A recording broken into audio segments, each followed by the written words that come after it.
Hello, hello, hello. What's up, everybody? It's Yoshinator195 here, coming at you with another Black Ops 6 Call of Duty gameplay commentary. And in this episode, I'm going to be going back in time with some footage of Warzone, Resurgence, the Christmas game mode, to talk about, I guess, sniping and enjoying playing Call of Duty, having some fun. I just recorded some gameplay commentary talking about my joys for Call of Duty, and I forget, maybe I neglected to mention sometimes what works for you when you're a Call of Duty player, and at least maybe for me, and what kind of guns that get you in the rhythm to going for it, because sniping, particularly, I guess, has always been a fond love of mine since COD 2, and I was a little bit saddened and annoyed when Black Ops came out that quickscoping kind of basically got nerfed. Not that I was always the greatest quickscoper, and I definitely wasn't a Faze clan member, but I enjoyed like sniping, and to me I was like, why punish, me for sniping just because you're trying to make it realistic? Like, it doesn't make sense. Like, make the game fun. It doesn't have to be realistic. If it's not fun, why am I playing it? As good old Reggie would say from Nintendo. So here, I predominantly, I use like I think a submachine gun as my secondary, but you'll see throughout this footage I'm using the LR 7.62, and it's like a main sniper rifle that I go to along with the LWA3A1 Frostline, if I'm not mistaken. Those pretty much are the only two snipers that I kind of really enjoy. Maybe the AMR, that's not too bad, even though the AMR has just like a crazy amount of recoil. But if you can kind of, get the hang of like sniping in general, maybe even like, you don't have to be I'm not going to say it's super fast, even this version of Call of Duty in terms of like, can you even quickscope? That's up for debate.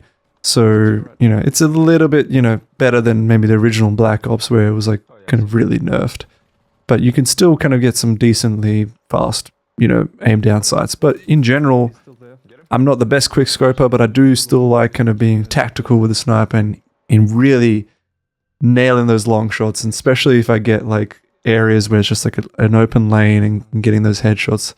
Those to me are always, they're just so like, I don't know, enjoyable to get.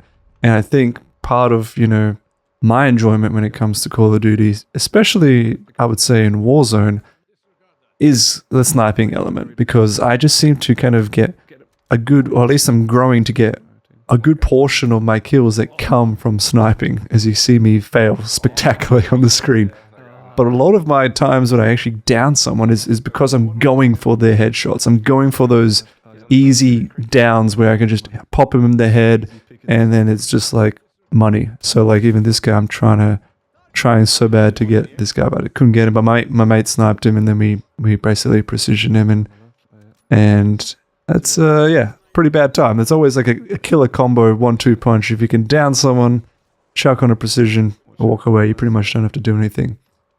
But sniping in Warzone, I don't know, I haven't tried it too much in multiplayer, because things kind of, when I play multiplayer, things are a little bit more rushing and maybe a bit more spray and praying. It's very fast paced, so I'm just like, there's absolutely no way I'm going to even attempt to sniper in that kind of scenario. Even like shotguns, I've like talked about how I don't like using the shotgun in this game unless it's on stakeout. I'll always stick to a submachine gun or an assault rifle. That's pretty much it. So sniping, I barely will use it. When I go to Warzone, things are a little bit slower. They can get sweaty and dicey from time to time, but I like Warzone, the open spaces, the nice, long lanes that you can kind of get, and it's just easy to kind of also do some reconnaissance on enemies that are further away, and just like being, in a good spot, watching where they're going to move and trying to pick them off. I find the sniper hugely advantageous, and I think if you are playing Warzone, you definitely need to at least try to get your head around using the sniper, because to me, again, like not using headphones, you are at a disadvantage if you don't use the sniper, because it is that kind of useful and powerful as a weapon and a tool of the game, where you can just kind of maneuver around the map, see where people are, and just kind of pop them off. So if you can also, get used to hanging out with the LR and the LW3A, those to me are like the most familiar snipers. They kind of remind me of I think it is based off maybe Black Ops. There's it's not like as good as the Intervention or the Barrett, 50 cal Barrett back in Modern Warfare 2. Like, gone are those days where you can have like a crazy running gun sniper. Like these LWs and the LRs, a bit more like, I feel like they're, quote unquote more realistic, obviously, but they're like the heavy stock duty snipers where you're popping yourself up from a good vantage point, looking at people and just trying to pop them off. And I've mentioned, trying to have a secondary to back you up for those close quarters scenarios. Something like, submachine gun, even like this Jackal PDW, which I think is the AK-74U version, which I don't know why Call of Duty, sometimes they use like different names. It's the same gun that it's like was in the past. Like, why? I know it's like the AK-74U. Why do you have to call it the Jackal? Does someone else call it Jackal in real life, and then you just kind of want to do that, and that's like the new iteration? Just call it AK-74U. Like, it's okay. Like, it's not lazy. If that's what it's called, that's the gun. All right, it's the AK-74U. So, or whatever. I don't know why Call of Duty does that sometimes. And as you can see, maybe like throughout this gameplay, I talked about it in the past in terms of tips for when you want to try and do well in Warzone. Again, not saying I'm like super greatest Call of Duty player, but sticking with your team, being around them, staying in covers, knowing when to snipe versus when to do the close quarters combat, to me is super kind of, you got to get used to like picking your battles at the best times and the correct times, because sometimes even I just like, there's no reason I should be rushing this, and sometimes it comes from maybe I'm impatient, I haven't seen anybody for some while, or I'm just trying to think like I'm going to be a real big shot here, like let's go for it, I want to be like a hero, and I want to go in and just like try to like get as many dudes as I can, just by running and gunning. And that is not the way you want to go about when you play Call of Duty. You obviously want to have action and not be so conservative, but you don't want to be, too greatly of like just running around like a headless chicken and being like you're just going on a suicide mission. So things like this here, it might seem a little bit quiet at this point because we just died and we got brought back, but we're, also hugging the edge of this gas, which is another, I think, depends on your viewpoint. If you like hugging the edge of the gas as a tactic and kind of playing near the gas around there and just kind of being a little bit more on the, the outskirts when it comes to trying to find people. To me, I do enjoy it, to an extent, but you have to play it correctly. Like right here, I'm like freaking annoyed at the map design because I don't know why that door was not freaking closed, and I'm freaking out here. If I died because I got stuck because that door just didn't want to open, yes, that's maybe a little bit on me, but I'm also blaming that map design for not allowing me to go through. But that also comes with the risk of playing it near the gas edge. So if you're not aware of where the gas is going, then obviously don't do that in this, in that scenario. But the idea of hugging that gas edge is usually to kind of reduce your, you don't want to like run into multiple teams at once. As your team, you kind of want to pick off the stragglers if you can.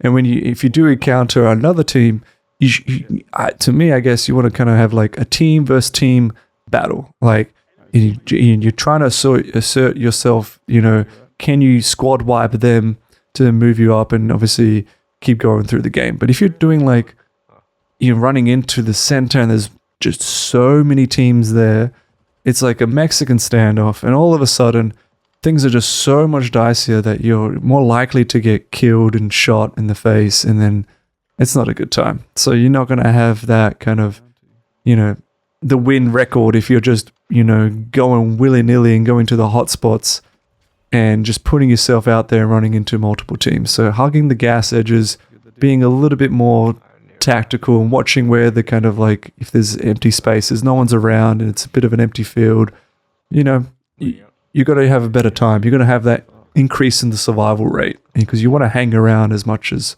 possible to a certain extent. You know, again, you don't want to be just like not doing anything, but you know, you don't want to, you know, increase the chances and risks and dangers of yourself being killed. So hugging the gas edges is pretty good for that. And particularly in this game mode, I don't know if it's going to be, you know, brought back in the future, but the gas edges is moving. And I actually really like that from a point of view because you have to move with this train. It adds a level of difficulty as much as it's kind of a little bit annoying, but you have to be wary of where this train is going. You have to move with the train and just that little bit extra of like, you have to, you know, keep going and you can't like camp a little bit. You have to keep moving with the gas edge.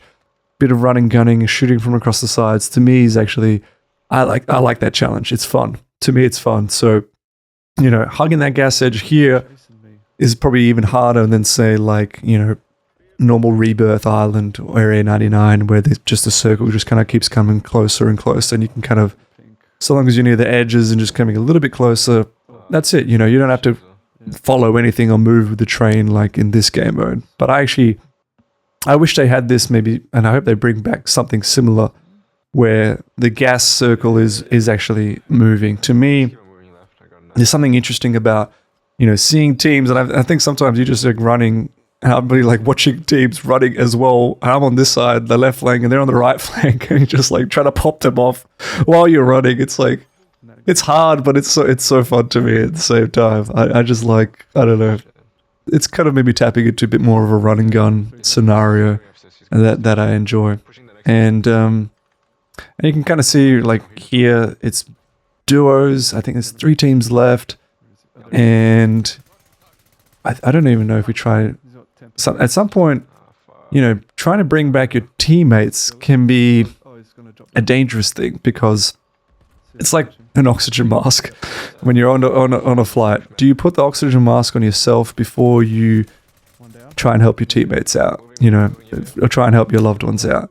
And that's always the rule where you have to do that. You cannot risk putting on the oxygen mask for someone else because then, you know, not only will you potentially, you know, be in trouble and you know, I risk, you know, passing away, whatever, and not being able to do so, but you might not actually help them because since you're out, you can't help them. And that's the same thing. That philosophy, maybe I'm poorly explaining it, but that philosophy of like, you need to focus a little bit on yourself in terms of just play the game out, play to, you know, bring your team back when it's the right time. Play to like right now, like if I had maybe focused a little bit, you know, too much on going towards the buy station and ignoring the enemies that were around me, just because I want to bring back my teammate, it's not going to help our team at all. Like I'm going to get killed. He's going to have to parachute in. He's going to have a difficult time to then try to like land and finish the game.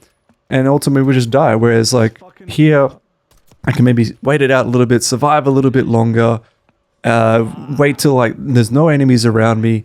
I'm putting on the oxygen mask for myself, and then when I can do that, then I can bring him back when it's safe. So now I get this deal, bring back the reinforcement flow, and it's all good. But you know, that's when you need to do it if you can. Having said that, it's a tight circle, and this right now, at some point, you just got to try and clutch it. And look at this. This is a 2 teams left, 2 versus 4 scenario. One guy goes down. I'm freaking out here. Somehow get the snipe. I'm losing a little bit of energy here. Don't know. This guy gets down somehow. Maybe because he broke his leg. I've taken out 3 guys. Where's the last guy? I think he died to the gas. And I'm screaming. Losing my marbles. Look at this. Losing my mind. If you know me, that is very rare. That never actually happens. Greatest game, I'm telling myself. Just being able to survive. Taking care of yourself when you need to, doing it for the team, ultimately is the all goal. And so hopefully all of that has been helpful and enjoyable. Let me know in the comments down below if you have anything else to add. Otherwise, I will see you in the next one. Peace. like such a high kill game for both of us, though.